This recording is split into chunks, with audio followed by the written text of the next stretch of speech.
Sara, Haukarnir í úrslitakeppninni, mikilvægt að hafa heimaleikjaréttinn í þessu heimi? Já, mér finnst það. Spilum virkilega vel saman heima, þannig að já, mér finnst rosa gott að fá heimavöllinn. Rimurnar ykkar gegn Haukum í vetur, hvað telur að þær segi fyrir undanúrslita viðuregnina?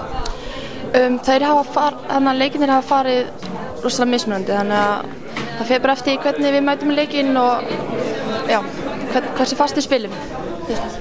Núna á seinni hlutanum hafið þið svolítið verið að spila án Carmen, en hún virðist vera komin aftur á svona fullt ról. Hvernig gengur ykkur að stilla saman alla strengi? Bara virkilega vel. Búin að vera að spila vel saman núna æfingum og já, bara vel. Þetta Keflavíkurlið, er svona staðan á hópnum góð og allir klárir í að reyna við hann stóra? Já, þetta er búin að vera virkilega langt tímabil og við erum allar mjög spenntar.